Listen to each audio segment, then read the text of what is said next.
Looks like we're live. So, hey everybody, welcome to today's Emerging Professionals Virtual Learning Series. Just want to say a big welcome as I see people are streaming into the room today, and thanks for joining us if you're on Zoom or on Facebook Live with us. I'm Alex, I'm the Director of Programs and Community Engagement at the Asian Pacific American Institute for Congressional Studies.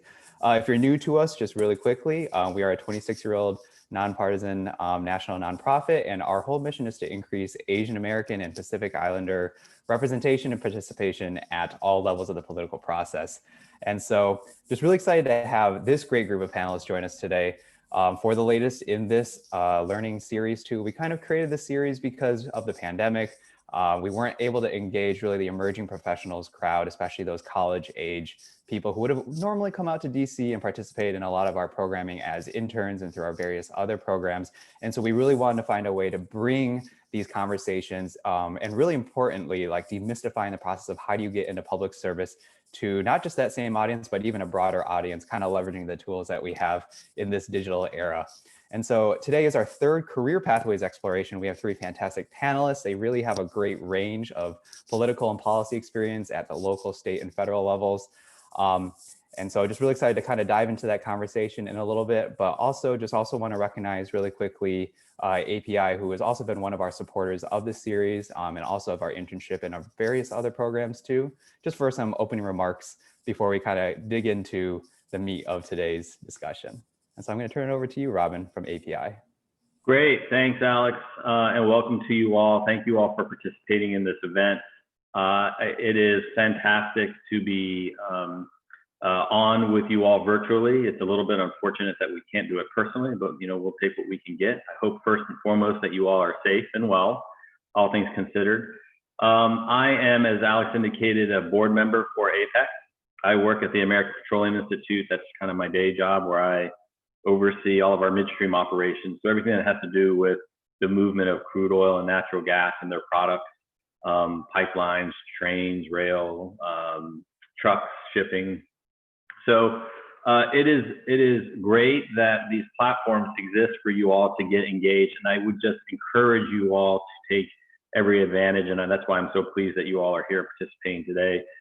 These things were, when I was younger and in college and looking for opportunities to engage and find guidance, these things were a lot harder to come by. And so the fact that we have these platforms here now where you can engage with experts like Linda and Jason and Howard, it's really phenomenal. And so I want to make sure that I encourage you all to take full advantage of that. APEC does fantastic work, and I'm glad that you all are participating through that venue as well. I would encourage you to stay in touch with the folks at APEC to provide that extra guidance. I don't want to take time away from the discussion. I would just ask you to consider one thing. There's a speaker named Simon Sinek. His last name is spelled S-I-N-E-K. If you haven't seen anything from him, he's got a couple books out, but he's also got this great YouTube video on the importance of why, and his whole presence. What he did on a TED stage, I'll do for you in 30 seconds. But his whole speech on the TED stage, I thought was really, really profound, because he talked about how oftentimes in the work and then the things that people do, they focus on the how they do it, or they focus on the what they do, but they don't focus on the why. And the why is so critical. So it's just as important as you figure out what you are going to do in your future and how you're going to do it, and how things will change over the future. I think it's always critically important for you throughout your career to ask why you're doing it. And you do that self introspection almost to try to figure that out.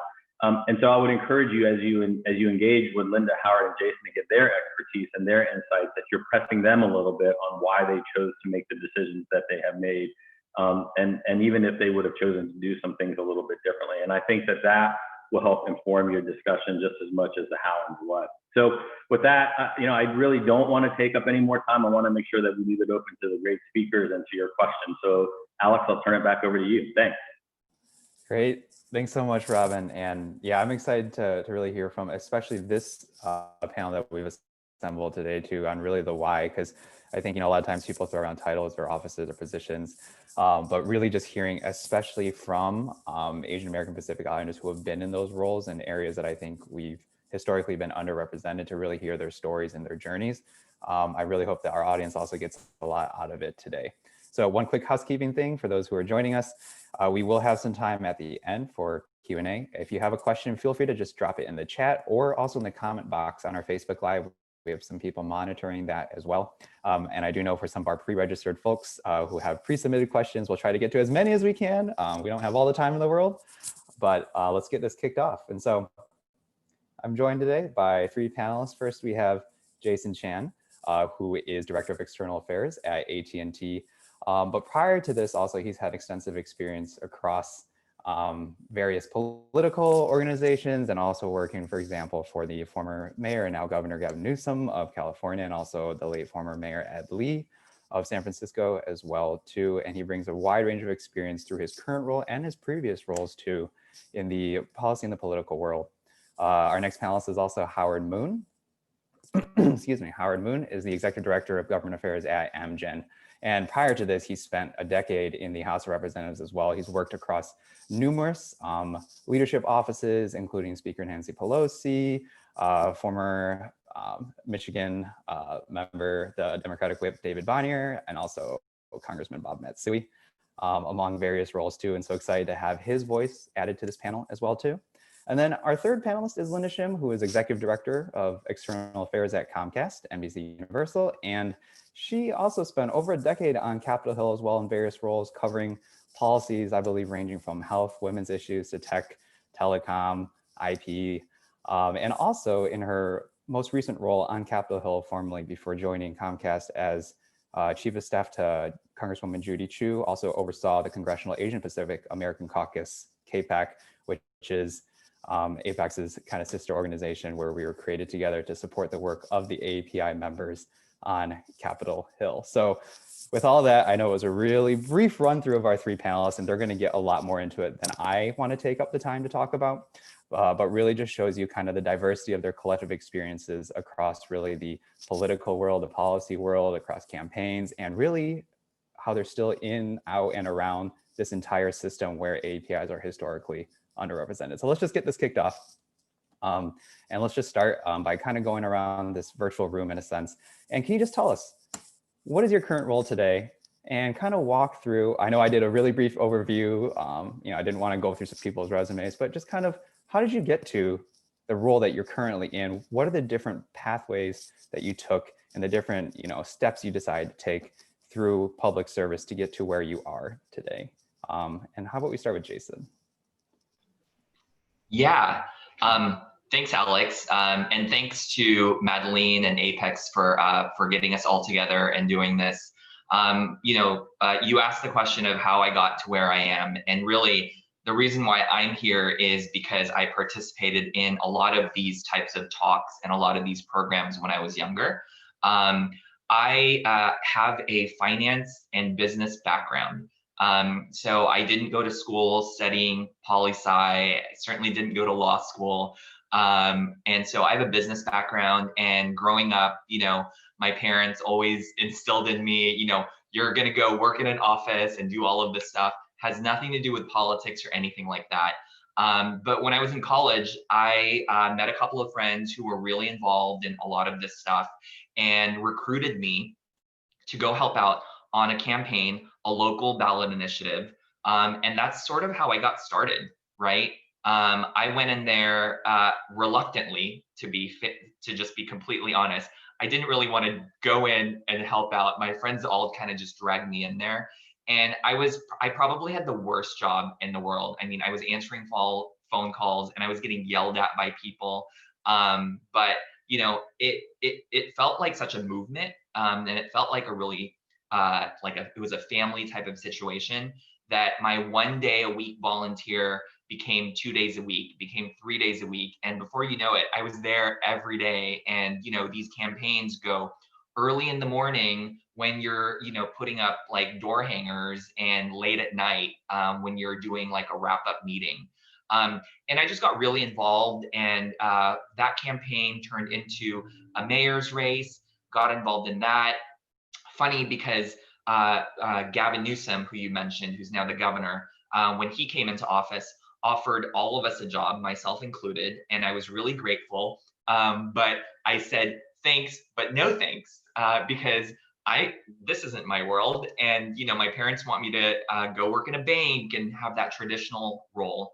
And this was, well, I'm going to age myself, but this was a while ago. And Gavin came into office in January, and February 14th, he declared same-sex marriage to be legal in San Francisco. And you had people from all over the world coming to San Francisco to get that marriage license. And meanwhile, I was working at a bank.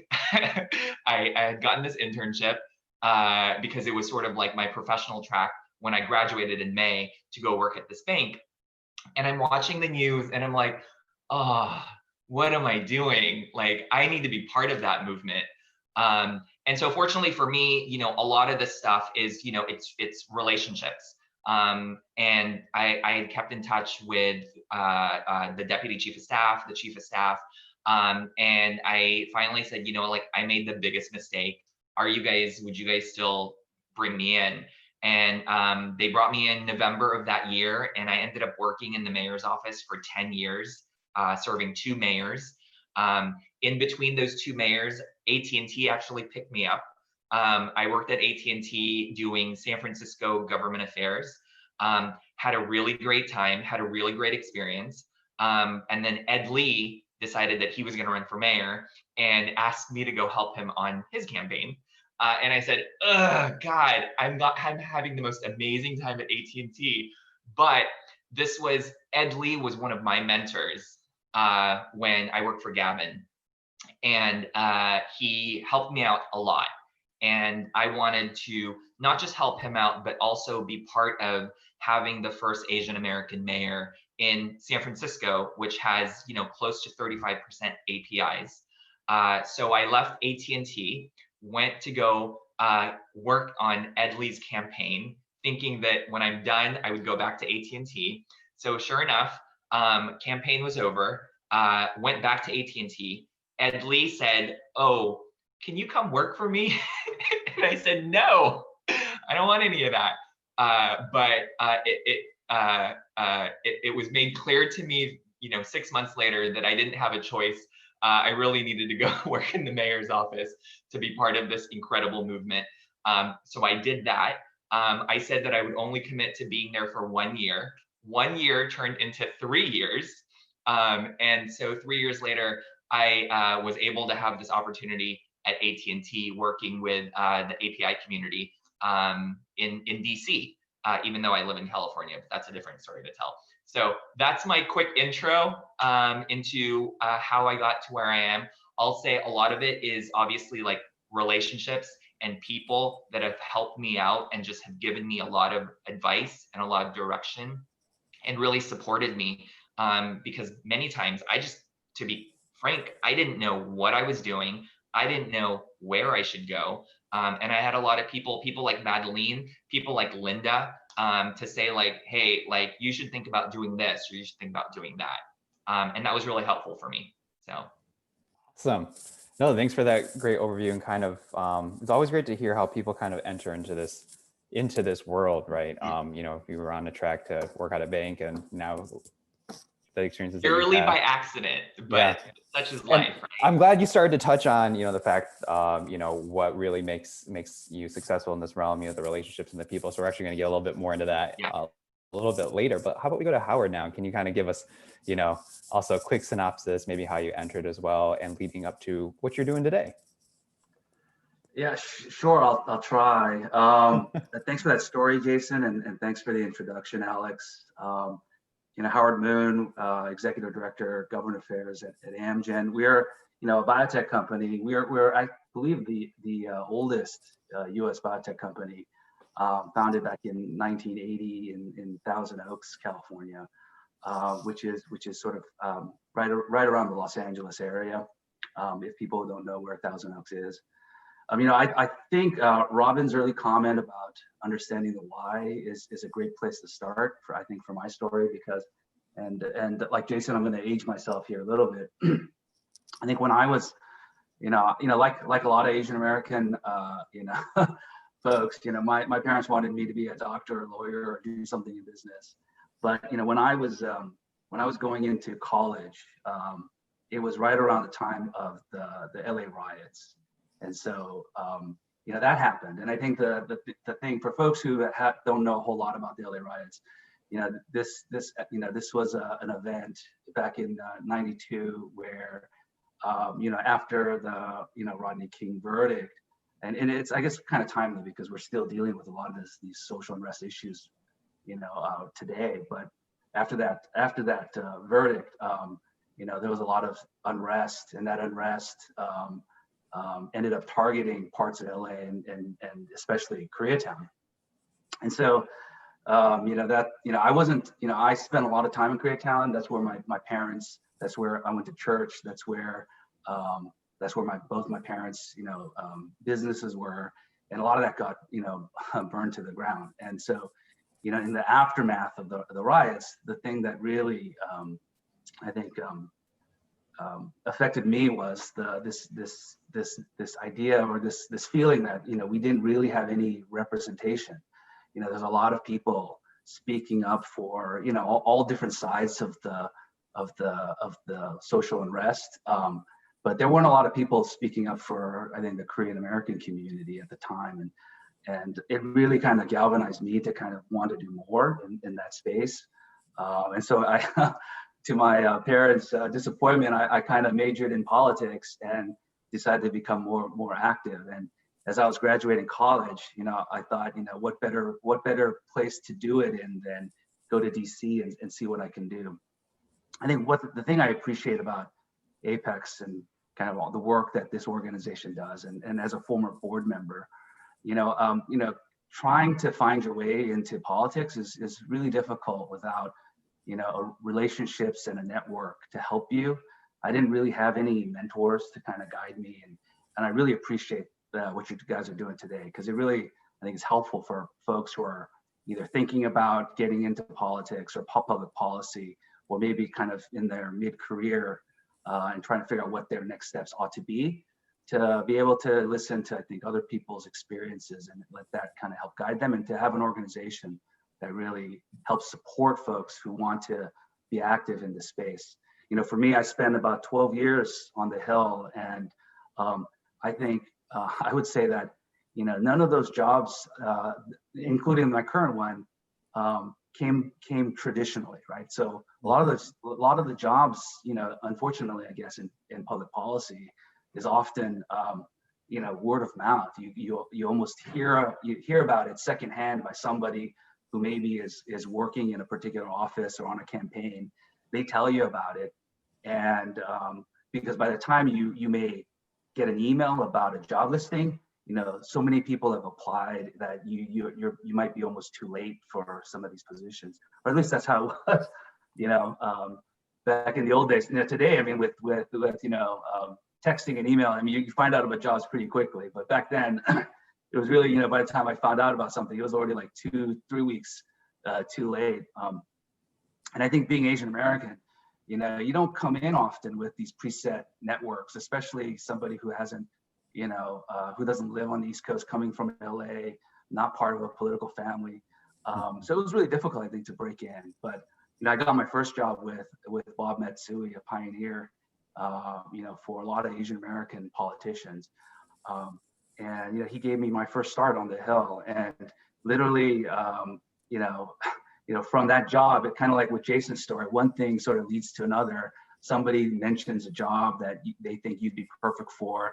You apply for that job, and I was lucky enough to go from there to Democratic Whip David Bonnier's office, and then Speaker Pelosi, when my boss was retiring, decided to run for his position, and I just happened to have a lot of I happened to be doing a lot of the work that she needed for me to do for her to be successful, and so she picked me up. And then from there, being from Los Angeles, I had a friend who was working for the company I'm with now. They knew that I was thinking about leaving the Hill, and so they approached me about, hey, what do you think about working for a hometown company? And that really appealed to me at the time. And so I didn't have any medical background, science or health background, but it was, I thought the appeal was, hey, maybe this was an opportunity for me to find my way back to Los Angeles, in some way. And so that's how I ended up at Amgen. in every instance, sort of like Jason, you know, I never intended to be at that one place for as long as I sort of stayed. You know, I thought, you know, I'd do a year on Capitol Hill and then go to law school or something, and then 1 year turns to 12. You know, I thought, hey, I'll spend maybe a year or two at Amgen and then go into the next administration, and then it's now 14 years. So, you know, best laid plans, right? But yeah, so I've been now kind of in Washington D.C. and I never thought I'd be in Washington D.C. longer than I've lived in L.A. I still think of myself as an Angelina, but now, you know, I've lived in D.C. I have kids here. I have a house. I've sort of, all my roots have sort of settled into the D.C. area. I'd always imagined myself moving back to LA actually someday, but here I am now. So that's my sort of story in a nutshell. Awesome. No, thanks so much for sharing that too. And definitely, I think I want to kind of dive into a little bit later once we have Linda speak. Also, I'm thinking, because this is one of those pre-submitted questions, is really how did you make those decisions? When to make that jump, when not to? How did you decide when to stay longer than you thought you intended? But let's go to Linda now too. And Linda, can you just also give us an overview too of maybe, you know, how did you get into this field? Is it what you're expecting, kind of leading up to your current role and where you are now? Yeah, sure. And thanks, Alex, to you and Madeline for having me here today. And I can pretty much keep it short. I can just say ditto to a lot of elements that Howard and Jason just mentioned, because I think we had similar backgrounds and pathways that got us here to where we are today. But similar to Howard, I grew up in Southern California, and my parents also had a business in Koreatown when the riots occurred and saw what happened there. And I think that was another catalyst for me, really, to exactly what Howard said, the lack of representation, the lack of voice and influence to get what our community needed at the time to build back up. And so, you know, we moved out to a town further away from LA right before that occurred. But, you know, and there I think representation was really lacking. I was one of the very few Asian American students, you know, in my school. So I think growing up, I just had a feeling of, wow, I just want to be able to work in a place where I feel like I could work for people who look like me, who are part of this community, and see what we can do to make people's lives better. And so I went to college in San Diego, majored in political science, probably like, you know, a lot of people who are watching today, and just did an internship program my last semester of college, and happened to come out here to DC to do that program, work for a California member, and at the end of the internship program got picked up because the staff assistant in that office was moving on to another office, and they asked me to stay on. So I told my parents, don't worry, I'll be back in 1 year, I promise. And then I'll go to law school. Just let me do this for 1 year. And here we are many years later, still in DC and still doing the work we love. So yeah, so I had a much more traditional pathway, I think, on Capitol Hill and in government and other cities and states. Started off as an intern, worked my way up. I ended up doing some amazing work, or some work that I really still treasure and value, with my first boss. I was her health LA by the end of it, and we went through the Affordable Care Act together on energy and commerce, and had an amazing time doing that with her. Then I did decide, you know, okay, maybe I've hit the ceiling in this office. I need to maybe go to law school now, and eventually left, and finally was able to work up the courage to tell my chief at the time, I'm not staying longer, I have to go. So I ended up leaving, went to law school, and right as I was graduating, really wanted to come back to the Hill or go back into public service. And at the end of it, of my search process, I had an offer from HHS, and I had an offer from Congresswoman Judy Chu's office doing her Judiciary Committee work, and, you know, seeing how she came up, and she was about, I think, 4 years into her service in Congress at the time. I was really excited to kind of go and work with her and see what we could accomplish together. So ended up heading there and worked my way up. I just happened to get to the office at the right time where her leadership was starting to think about transitioning out, since they had been there with her for about 4 or 5 years. So ended up working up to being her chief after being her alleged director. So and then this opportunity came up with Comcast. I am on the external affairs team, similar to what Jason does over at AT&T, and I get to work with the AAPI community, women's organizations, left of center organizations, and have a portfolio that I think is what I worked on when I was on the Hill as well. So I think what I love about, the role now is that you still get to stay involved, but help the community through from a different lens, and which is also very important. And we could talk a little bit more about that later, but yeah, that's sort of my pathway, and similar to how Jason and Howard touched on relationships, exactly how I got to where I am today. I think I wouldn't have been able to do what I do now without my mentors, without the people who have reached out. Even within the company that I work for now, I had a lot of support internally moving through the process, and even to consider applying, and people who had this role before me that I really admired and helped me at the end. So I think just by working hard and building those good relationships, you can continue to move up. Awesome. No, thank you for sharing that, Linda. And, I'm sensing there's a lot of the same themes here too, as kind of leaning into maybe something that you didn't expect or weren't originally planning for too, and just kind of running with it, which is great. The way I see it too is, with API representation, our community just has not historically been as engaged in public service in the political arena. But at Apex, we're pretty encouraged by we're seeing more and more people now kind of looking for those entry points, right? How to kind of get into there. And I think that's really our next barrier, our entry points. And I kind of want to hear from, the panel here too, on what advice you have for anybody. It could be young professionals, it could be even people looking for a mid-career switch. Really, what is your advice for people looking to follow into your footsteps? And I know we had kind of touched on relationships and people, but when a job posting goes live, sometimes they get inundated with hundreds of resumes. How do you either make yourself stand apart? What's your, kind of top nuggets of advice that you'd have for people who are really looking to kind of follow in your footsteps and kind of get their start in these fields? And I think also it's great that you guys can speak to the different ways that you guys found yourselves in these positions too. So I'm going to open up with whoever wants to take this one first. Yeah, I mean, I'll chime in. I mean, Okay. I'll say, first, let me just say that I have failed a lot. And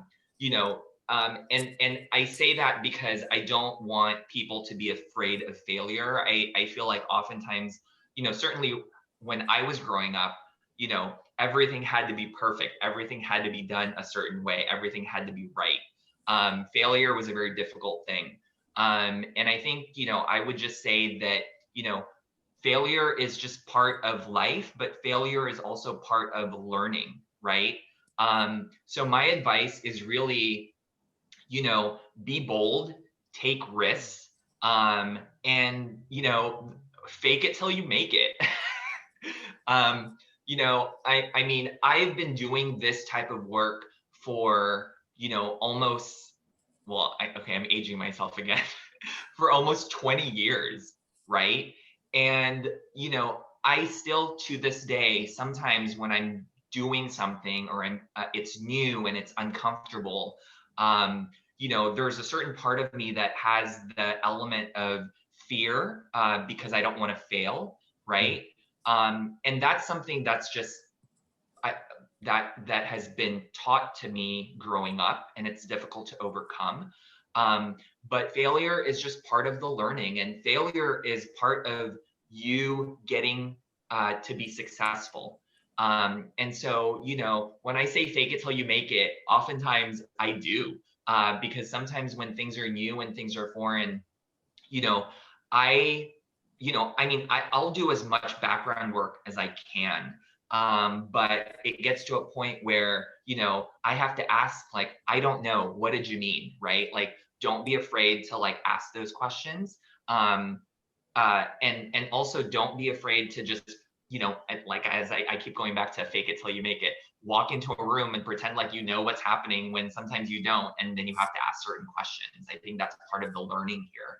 And that's part of also being bold, right? And part of taking risks, because you do on some level take a risk when you ask a question that, maybe everybody else knows.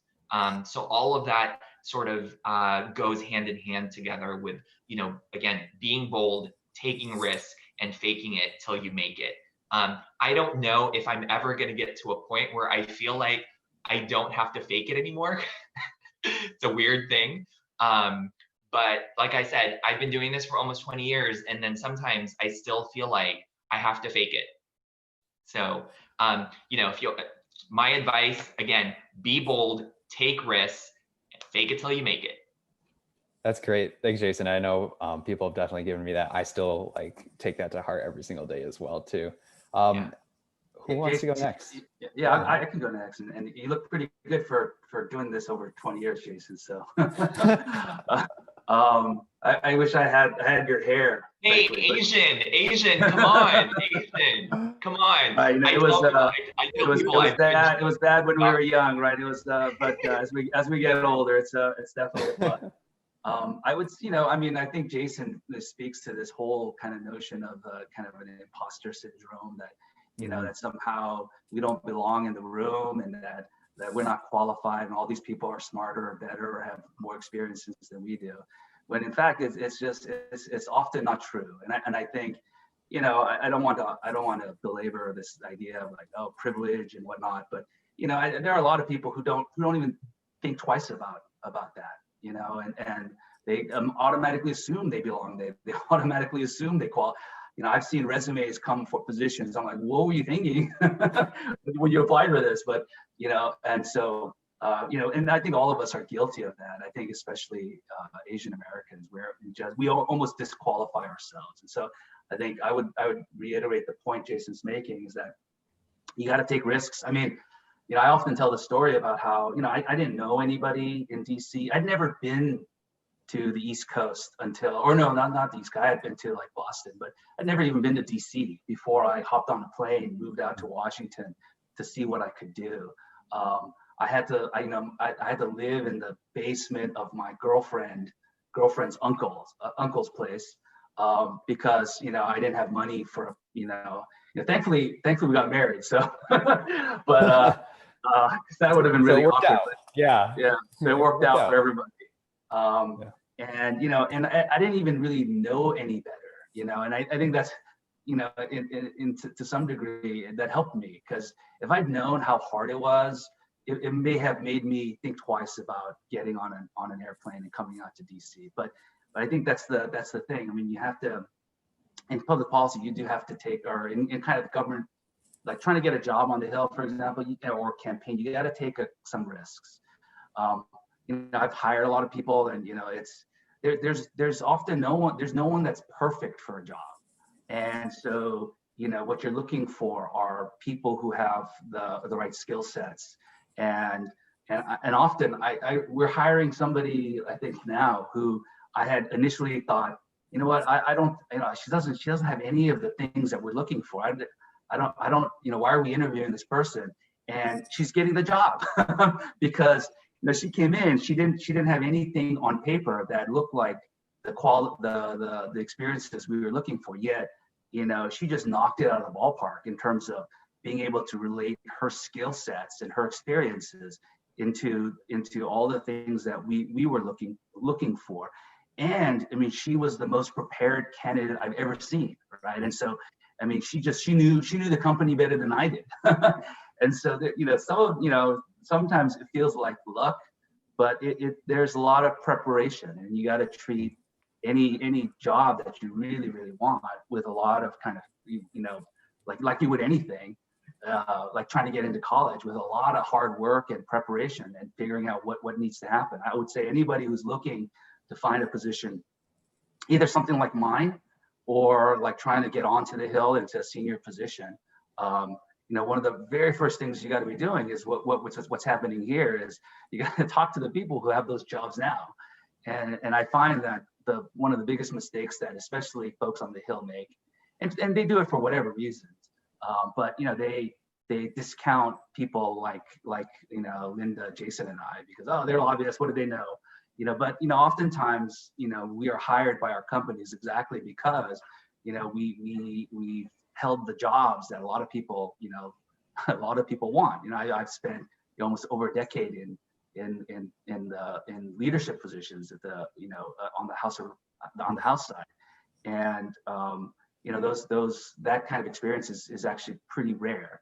So a lot of these folks who sometimes are lobbyists have a lot of experience in whether it's in the public sector or private sector, and again, it's always hard finding mentors. So these are the kinds of folks I think you would want to reach out to just to figure out whether you actually want to do something or not. I find a lot of people think that they want to be lobbyists, for example, who actually after a while realize that this is the last thing they want to do. It's a lot like going to law school. A lot of people like the idea of going to law school, but then they realize they hate the idea of being a lawyer.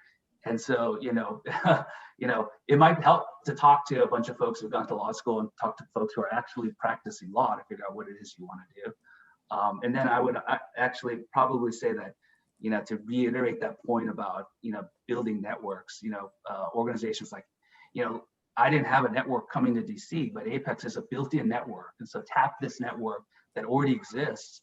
And, there's lots of alumni and folks that interact with this organization. It's ready-made for you to kind of help you in your journey as you're trying to figure out what to do next. So a little plug. Thanks for the shout. Yeah, thanks for the plug for the Apex there. We're growing. We're a few hundred alumni across many of our programs. So maybe I'll do a better pitch later. But yeah, Linda. Yeah, ditto to everything Jason and Howard said. I think for me, especially when I advise people coming up, my advice is pretty simple. It's what you have to do in order to, be able to take those risks and be bold and get the job that you want. It kind of starts off with the foundation.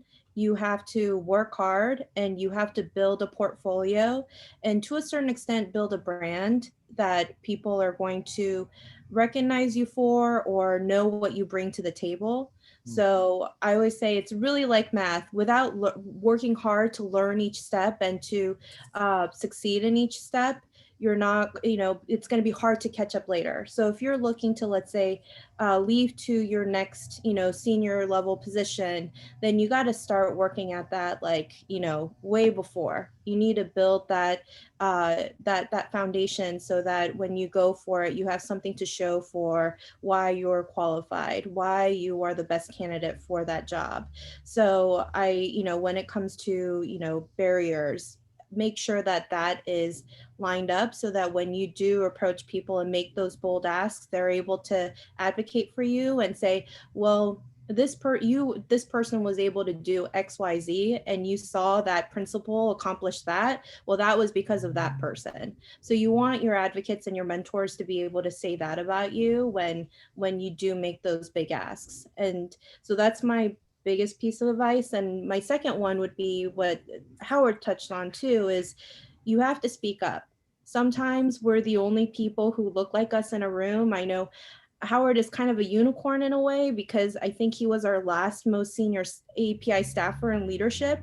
We haven't really had anyone, I think, at his level since he's left that position. So, we gotta fix that. That's something I think we're all working on now too. But you have to speak up in those rooms and you have to think through what you're going to say, but don't be afraid to say what you believe and what you would recommend as a strategy, because you're probably in that room because you already have good ideas.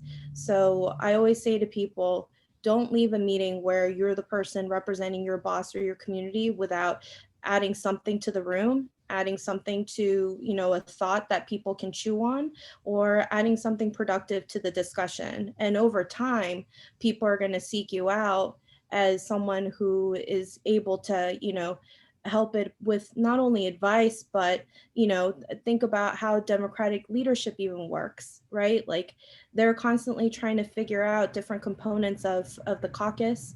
And the more you're able to share what you know, but how you think things will play out, they're going to start coming to you and hopefully pick you up one day. Excellent. Thank you all for Hey, that. can I interject really quickly? Go Because for I it. want to Yeah, add on definitely. to sort of what Linda said about being the only person in the room, because I feel like oftentimes as APIs, like we are, well, you know, so I did a lot of work in California, and then part of my team now is in DC. And so in California, I mean, in San Francisco, you know, if you're API, if you're LGBT, you're kind of like golden, right? And so everybody pays attention to you. Everybody hangs on to every word. And, you know, I go to DC with this attitude of like, oh yeah, like, you know, I'm, you know, hot stuff. Like everyone's going to listen to me, no problem.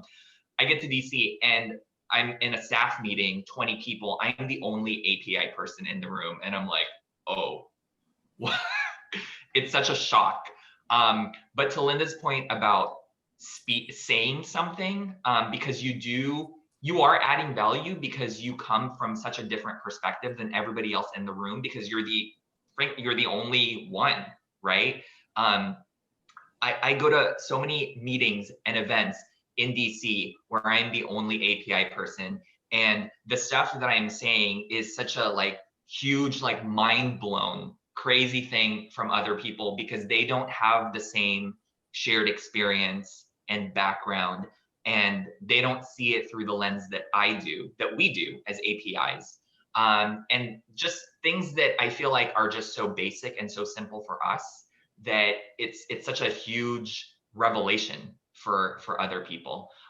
So speaking up, when especially when you're the only person in the room, it's hard, right?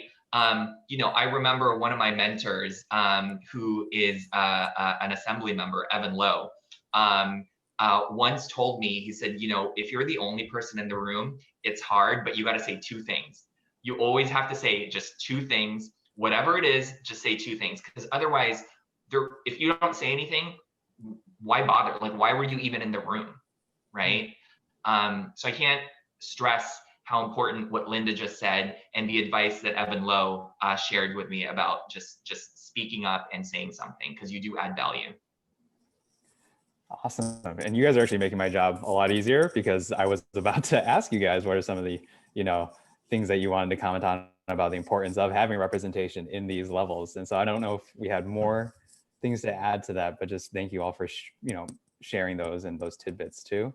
Otherwise, I know we have like I have a handful of questions that have been coming in through here and that were pre-submitted that we can start chipping away at. And the first one, I think we've gotten in a couple different forms, but essentially, looking at what advice do you guys have for people who have relevant experience at the state and local level public service and are looking to transition into federal work based in DC? But also I'm going to combine that with a couple other pre-submitted questions that we had about people who just have an interest in public service, but don't have any experience in their desired field. What advice do you have for them? How do you get into that? So it's either, yeah, getting your toes wet, both state, local, and then also maybe making that jump from state, local to the federal levels.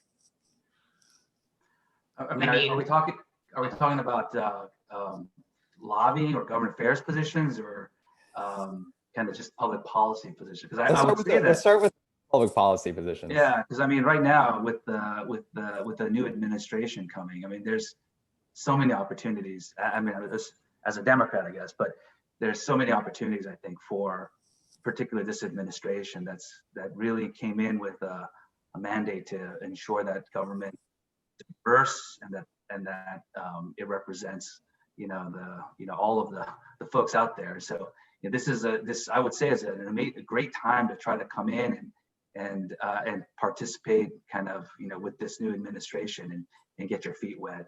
I think from a lobbying perspective, you know, I do think that it is challenging, because there's not a single lobbyist that I know who doesn't have sort of direct relevant experience.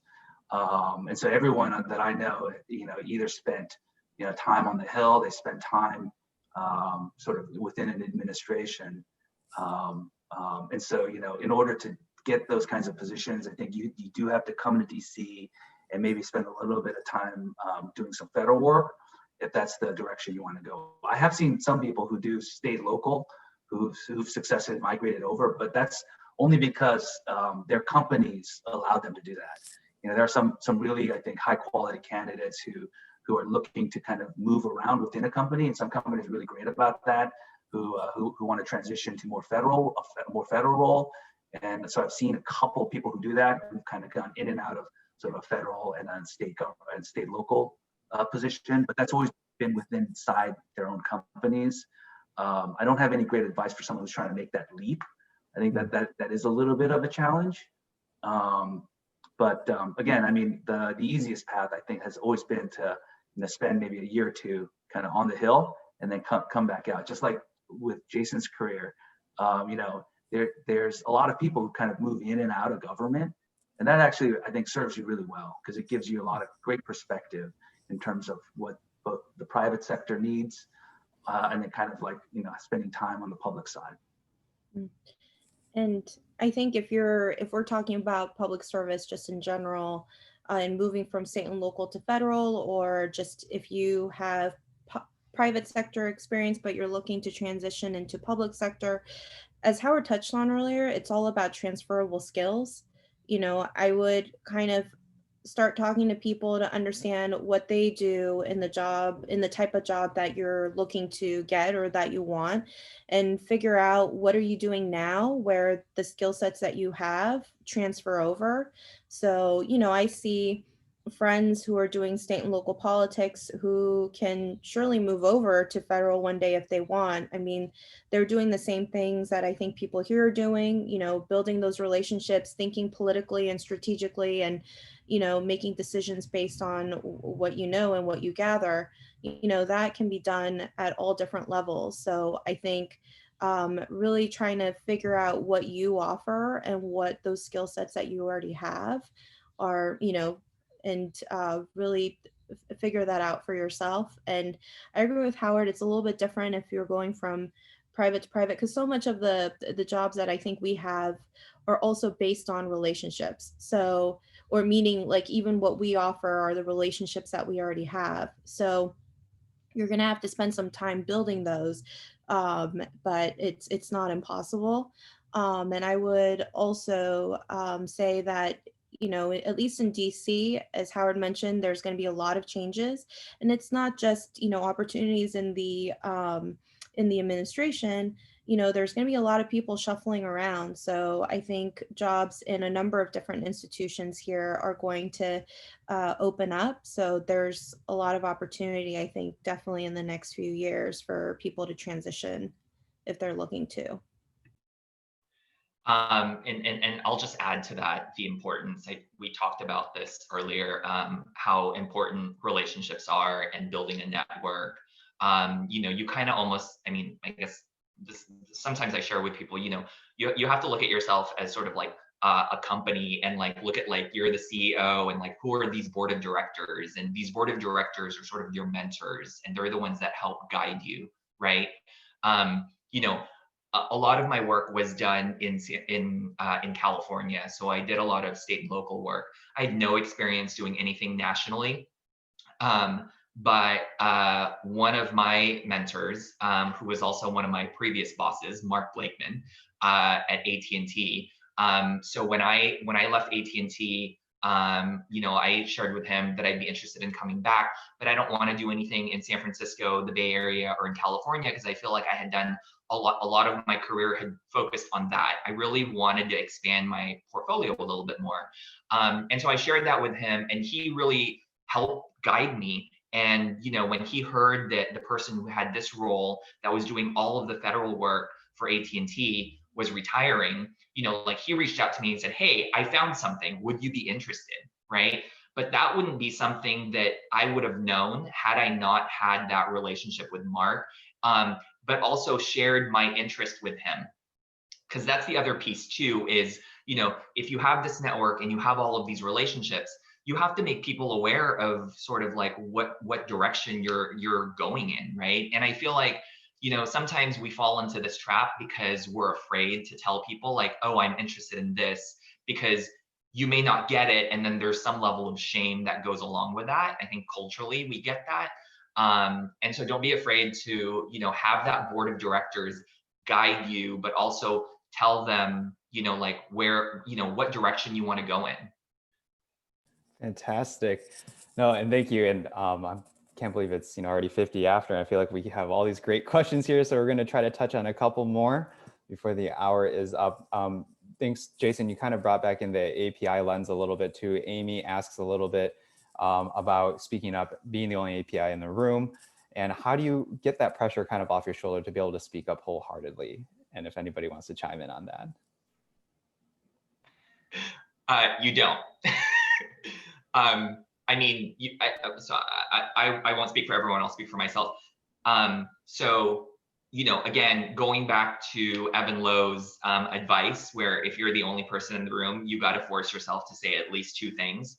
Otherwise, why bother? Why are you even in the room? Even to this day, this is why I say fake it till you make it, right? Howard talks about the imposter syndrome, and that is such a real thing. That pressure is there, and you have to just overcome it. And it's kind of like public speaking, right? I get super nervous doing, like giving remarks and getting up on the podium and speaking in a microphone. The more you do it, the easier it gets. And so when you're in the room and you're the only one there, and you've got these weekly meetings where you're the only API person in a team of 20, that's me, the first time, it's rough, because there are all of these stories that you're telling yourself in your head about like all of these things, and you want it to come out perfect, and it's never going to come out perfect, right? But that's the sequence that happens in your head the first time, the second time, the third time. But you know what? After the 10th time, it gets easier. After the 20th time, it gets even easier. The other thing that I'll add to that is sort of, build relationships within the team, build alliances. You'll make friends and you'll have allies, and pretty soon, if you're at the table representing the API community, you're going to get people in the room that will complement the things that you're asking for or the things that you're saying, and it'll help almost to validate what you're saying, right, amongst your peers. So that's helpful. But speaking for myself, it's hard. You gotta just fake it till you make it. Yeah, I'll add to that. The first time I ever did public speaking was when I was in high school, and I think my dad was the president of like the Lions Club, and so he entered me into a speech contest. And I think I wrote a speech, I prepared it, but it had to all be memorized. So I went up on stage, and I completely froze. I could not remember a single word I'd ever written. I'd practiced it, and I just froze. And I was up there for literally, I think it felt like an eternity. Probably it was more like 30 seconds or a minute. And then my dad just grabbed my speech and just brought it up to me, and I read it. I was instantly disqualified, but I survived it, right? That was the first time I completely froze. And so, yeah, I totally get it. I've always felt terrible at public speaking, but I got to do it all the time. and like Jason said, what you find is the more you do it, the easier it gets. I find it, even the best speakers practice. Maybe some people are just utter naturals at it, but some people practice. And so, what I always tell people, for example, think about a job interview. I say something very similar, like, you never walk into a job interview without 3 questions in hand. You always got to have 3 questions you ask, no matter what. And so, it's hard to come up with those questions like on the fly. It's great if you can kind of have questions that react to the conversation you've had, but always walk in with 3 questions you've already prepared. And so it's the same thing with like a lot of meetings. I don't walk into a meeting going, oh, I got to think of a question while people are talking. I always try to have a question or 2 I want to ask at that meeting before the meeting's ever started. So, a lot of it is just kind of preparing. So if you have a prepared question, you don't feel the pressure that I got to come up with the question right now before this meeting is over. So, walk into a question that you might not even use, but at least you've got that in your pocket. And then, maybe then, a better question comes to your mind. And then the other thing I always find is, look, even if you don't have this super insightful question or comment that you can provide in the room, the other thing that always is helpful is validating someone. And so, you may not have come up with the question, and you may not have like brought in the insight, but you can say, you know what, Jason, that was amazing. That was actually really smart. I think we should do what Jason said and then just riff off of that. And then I think people go, oh, okay, yeah, that sounds great too. So, it doesn't always have to be the most amazing, insightful question or comment. You can support somebody also in that room, and riff off that too. So, come in with a question, support somebody in the room. Those are two ways to kind of speak up, during any kind of meeting or conversation. Yeah, I think preparation is good. I mean, I think a lot of people who are watching right now, also staff principals, that they prepare questions for when they go into meetings. So it's similar. Like Howard said, go in with a question or two already in mind, but also like as a conversation or a discussion takes place, I mean, I always just sit there and I may jot down a few notes to make sure to kind of raise a point or bring it back, or bring it back afterwards after a few people spoke ahead of me. So, there are different ways, and I don't think any of us are comfortable with doing that. I know I get like palpitations before I get to say it, and then feel much better after I've said my piece. So it's not, I don't think it's natural for any of us, but you just kind of have to push yourself to do it. And yeah, and like Howard said, you can always validate or support what someone else said, right? And just kind of put your own twist or your own touch to it. Or, after I started off with being really nervous about speaking up. Then after a while, people will start texting me saying, aren't you going to say anything? Or aren't you going to, I know you have a thought there. Aren't you going to say anything about that? Or,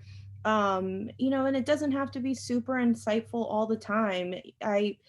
One of my probably blonde moments, I mean, I don't want to use that phrase, but we were in a DCCC Chiefs meeting, and I think we were all really tired that day, but we had to kind of ask some questions to keep the conversation going. And it just happened to take place, I think, the day after or the morning of Taylor Swift, endorsing the Senate candidate in Tennessee who was running against Marsha Blackburn at the time. And I'm like, I'm tired, but I know I have to contribute something, so I'm just going to ask about that and see how it goes. And it was really to kind of get a laugh, but then it ended up being turning into a really serious discussion about the impact of Taylor on that race, and really reading out the numbers on what we were already seeing. So I think there are a lot of ways that you can contribute, and it doesn't need to, we don't need to be Einsteins in the room, but just make sure they hear our voice. Great, thank you. And I know we are almost at the end of the hour, so we have so many great questions, but I'm just kind of encouraged to hear from you guys on your top tips and taking a lot of this to heart. And I really hope that our audience does as well too. And so with that, I'm sorry if we did not get to your question, but I just want to thank again our panelists for a really great discussion too, and really good insights across your diverse experiences. I'm gonna do my little plug, thanks to Howard for bringing it up earlier, is that that is what we try to do at Apex. We really try to serve as an entry point, kind of like, to get your foot in the door. We have numerous programs, not just, webinar series. We have a bunch of those as well too, but we also have fellowships, internships, and with NCAPA, we also recently launched, with the new transition in the federal administration, a resume bank too, that I believe the link to that will be dropped in the chat as well too, for people who are interested in pursuing political appointments under the new administration. And so I encourage everybody who's tuned in today, or if you're watching this recording a little bit later too, to just kind of, take a look at apex.org, see different ways to get involved in public service as well too. And just want to kind of close out to see if we have final last bit of advice or comments from our panelists here before we close this out. Well, I have something to say. I always have something to say these days. I encourage everyone that's watching, that's listening to this stuff, if you're interested in this kind of work, do it. I think what I've observed with our community, we're a very, very small community, and our community isn't really into public, like politics and public service, right? When you look at other communities, they have built a network, and they've got people in these different roles. And so if someone in that community needs something from a specific industry or corporation or something, they can pick up the phone and call someone. We don't have that, just by virtue of, one, us being small, two, our community just isn't really, this isn't kind of our thing, right? It's a new career path for people. So, I want to see more APIs that are doing GovRel stuff, more APIs on the Hill, more APIs in the White House. because the larger we build our network, the easier it is for our community to be able to help each other, and for us to all be successful. So I'm really, I'm really encouraged by this panel, but also seeing and hearing everyone that's out there watching. I think it's really important that you participate, because it goes back to, again, building that network and having representation. Yeah. And if I could just add as well, the Apex is a nonpartisan organization, and while I think all of us on this panel seem to have worked for Democrats, some of the best advice I ever got actually came from Asian Americans who happen to be Republicans. And so, I do hope that, you reach out across the spectrum to folks with, we are, as Jason said, a small community. We need to support all of us, one another, if we can. And I hope we all can do that, after today. Yeah, and the last thing I'll add is just stick with it and don't give up, and please keep growing in the roles that you're in and keep ascending forward, because it's the pipeline is so important. I think people like Howard, Jason, and I are pretty lonely out in the private sector sometimes. We need more AAPIs out here, because it is such a critical piece of policy making and influencing decisions that get made in this country. So it's still a very critical component. I know people tend to be a little bit more senior when they leave, so we need the people in the pipeline to keep working hard, keep building up, so that we have we're able to serve the community and the other generations that come after us holistically. So reach out to any of us if you need any help. So yeah. Great. Thank you so much for also just giving part of your day too. And thank you to API and also your organizations here at AT&T, Amgen, and Comcast for also just supporting the work that we're doing at Apex, really trying to increase that pipeline of Asian American Pacific Islander representation. It's not just on one person's shoulders. I think it takes all of us working in all of our different fields to really, work towards that goal. And so thank you all. Thank you, Robin, for speaking earlier as well. Thanks for everybody who's attended. And I'm sorry if we didn't get to your question, but hopefully we'll have a lot more opportunities to engage in these types of forums going forward as well too. So stay tuned. Visit us at apex.org to see what's happening next and different ways to get involved as well. And just thank you everybody and our panelists for participating today. Hope you have a great one.